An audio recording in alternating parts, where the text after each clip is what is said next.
ले रहा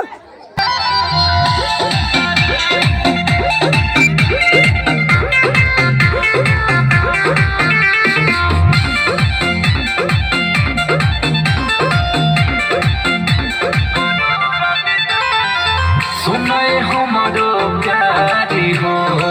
करना सब तैयारी हो पेन्हिला तू जल्दी से रानी पंचशील वाली साड़ी हो सुनाए हमारो प्यारी हो करना सब तैयारी हो पेन्हिला तू जल्दी से रानी पंचशील वाली साड़ी हो कि हमनी के पास आवत रे कि बहुजन के खास आवत रे सजाता भगवान के गुरु रविदास करे सजाता भगवान के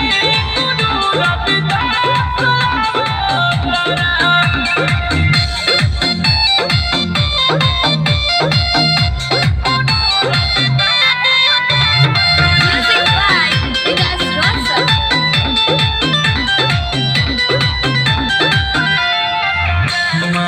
पूरनी मदीने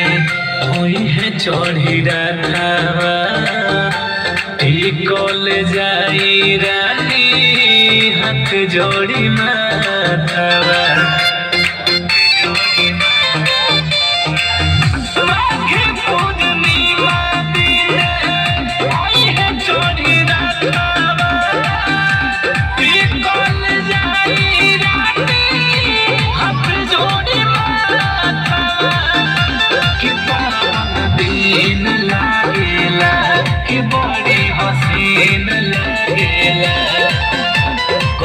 विश्वास आवतारे लागल बावे आस आवतारे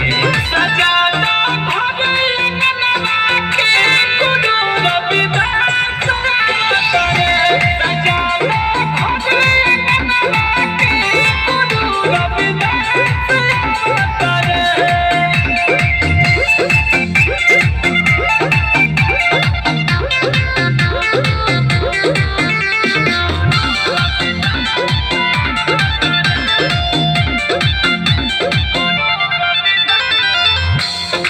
खेला भीड़ बड़ी